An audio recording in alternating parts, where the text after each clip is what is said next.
Now live in Los Angeles, my hero, Mort Sahl. Good morning, Mr. Sahl. Hey, Don, it's good to be back. Are you? A lot happened since I saw you, of course.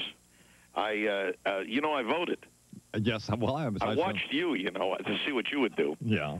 And I finally voted for the president. Many people have said to me, why? And then I'm forced to say, an Indonesian family paid me. I hate to come clean. but I've been in a funk since this election. I mean. Well, I was hoping Susan McDougal would be the Attorney General. I guess you get pretty close. I will never speak against the Clintons if they took her away in shackles on the nightly news. Joan of Arkansas. I will never speak. Yeah, I'm in a funk too. As the president said recently, I regret that I have but one country to give for my life. Gee, and what else? I thought the answer might be in a chick, Don. I got so desperate here with politics. So this being Hollywood, I keep meeting actresses and other female impersonators, and then I try my damnedest to get close so that I can pull away. Isn't that what the therapists call it? I don't know. What else? A little news here. Okay. Some dissident Indians in the Southwest had a raid in Santa Fe, arrested all the liberal actors. Richardson has to get the hostages out of coffee houses and art galleries everywhere. Oh, God. How's your young wife, pal? She's fine. Good. She's Actually, I said life, but since you interpret it that way. But I'm glad to hear it. Everything's working good. Well, I think so. What else is on your mind? Oh, what else? Oh, hey, what did you think of the, or do you even care about the Michael Ovitz, Michael Eisner deal? Oh, yeah, that's the Disney relocation program. There's a book about Disney out now, I didn't know that. By a guy named Shoemaker. And the truth about it, I was surprised to find out there was a Disney. I thought, Eisner had created the entire thing and subdivided it. There seems to have been a person named Walt Disney. Yeah. The guy that wrote the book is a liberal. He says in there that he claims that Disney was very conservative. In fact, at one point he refers to him as a fascist, which changes nothing in my mind, the admiration for what he accomplished. He made the monorail run on time. So what do I care what? Anyway, Michael Ovitz. Well, it's all to I met Ovitz. He's kind of like a young Lenin in his tomb. Otherwise, he's very giving, Don, as a person. He is. I admire anyone who's successful in America, short term. Everybody, all the stockholders screaming about giving him $90 million, and I read someplace, or perhaps I made the observation, that it's like two crummy movies. That's $90 million is one really expensive movie that bombs, or a couple of crummy ones, and you're pretty much out of there. So well, you got the right studio for the crummy movies. They're I'm all for anybody that is successful. I was at dinner last night in one of our Italian restaurants here in Beverly Hills, and the guy says to me, "The trouble with you is you're an incurable romantic." So I immediately went into recovery, and I'm trying to be rehabilitated. And so far, I found where my boundaries are. Are you still trying to get hooked up with a woman more? Oh, sure. Oh, you are. You got any ideas? No. Well, geez, you'd had ideas for Larry King. Well, I mean, I'm a guy that would listen to you. I'll tell you who I thought Nancy Collins would be a good fit for Larry King, but I was talking to Martha Stewart. I had her on here about a couple weeks ago. Yes. And every woman who I have on this program who has been on Larry King's program, I ask them if Larry hit on them, because I know that he did, because he hits on everybody. And most of them deny it, but not Martha Stewart. Martha said not only he hit on her in the green room, he hit on her during the commercial breaks, and he hit on her after the show. And, of course, she wouldn't go out with him, and now she's not going to be on the program again. So I like that, of course. But of course. So she was pretty upfront about that. Speaking of that, Mr. Sahl, during your years in the Kennedy administration at the White House there. Yes. Did you ever run into Judith Exner? I mean, is there anything Yes. at all? Now I'm gonna blow you out now. Okay. You really know how to ask those questions. Not that Larry King doesn't. Yeah, he's pretty good, actually. But this is not the Powder Puff Show. Yeah. I live at 2325 San Ysidro in Beverly Hills. Directly across the street is 2314, once the home of Judith Campbell.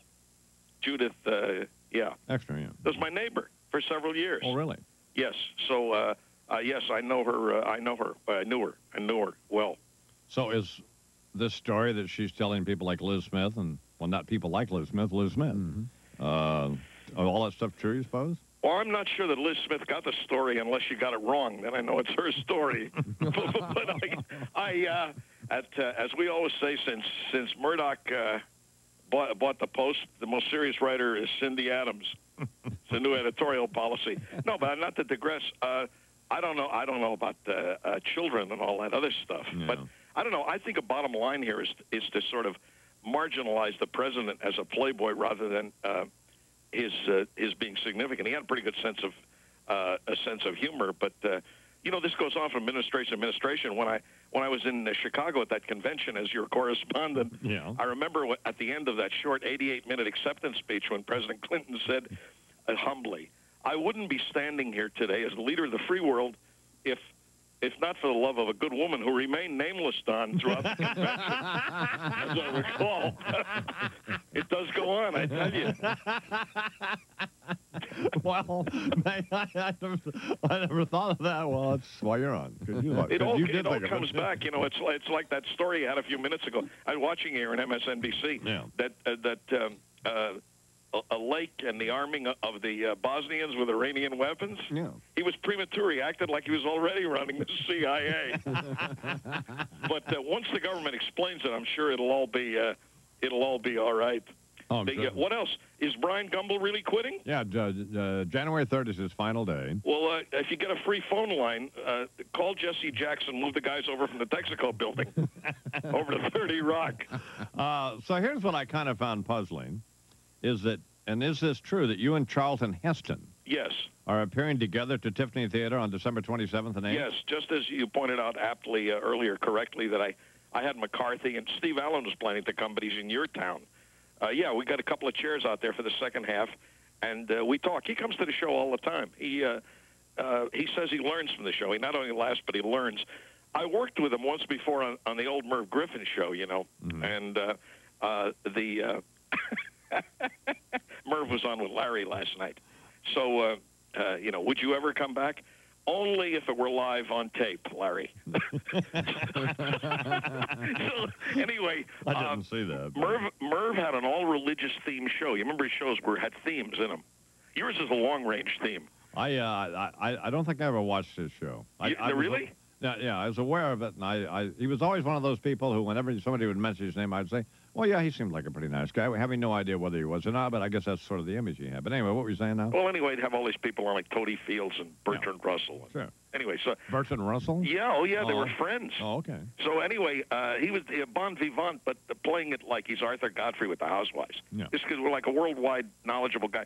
Anyway, we're on the show. He has an all-religious show with Oral Roberts, Dr. Billy Graham, Heston, and me. So we're back in the green room, picking the cheese up from under the table as it changes color before our eyes. And Billy Graham says, "You won't believe this, Mort, but I'm nervous." And I say, "You, Dr. Graham? How could that be?" And he said to me, "I've never been on a program," and he looks up at Heston. He says, "with Moses before. What can I say to Moses?" And Heston, trying to be helpful, said, "Take 2 tablets and call me in the morning." That's when I knew he should be my guest. We probably won't even talk about politics. We might. Well, he's a conservative, right? Yeah, sure. Okay, so. But he used to be a Stevenson Democrat at Northwestern, Oh, no, I didn't know that. And he was also a civil rights marcher, but he's also worked for Sam Peckinpah. We might talk about that. A great Montana character, who drank so much tequila, he said to me, "When I die, don't cremate me. My body will burn for 39 years." So, a real American character. Well, not to patronize you, but here's what works. What works is you walking out with a newspaper. That works. We already know that works. Thanks, Bill. So, okay. But, so I've never understood, and I haven't been to any of these performances, neither I nor Charles. You're invited to Boston. Okay. But maybe we'll go to them broadcast then. Or yeah, and anyway, if not, I'll come down and be in the studio, get some more fruit salad. Oh, that'd be great. Yeah, anytime. But what I got 2 days off, Monday and Tuesday. What I don't understand. Yes. Is why am I doing that? Why do you bring these people out there to slow things down, or does it slow things down? It hasn't yet. You know, what I do is I bring them out in the second half and really do the same thing. They give their impressions of the paper, but there we are up on the Sunset Strip, and it makes it interesting for people. And it's only 2 nights at a time, you know. It's not the entire engagement. Oh, okay. I do the first hour on my own. Oh, okay. You know, come out and talk about, you know, what kind of an evening we have. By the way, you know, anything can happen. Last night I was in La Scala. Do you know that restaurant here? Oh, well, I've heard of it. And I was with a party of people, and we couldn't get any help. This girl kept walking back and forth in front of the table, and I yelled, waitress, waitress. And finally, the guy with me, who's sophisticated, said, actress, and then they all came over.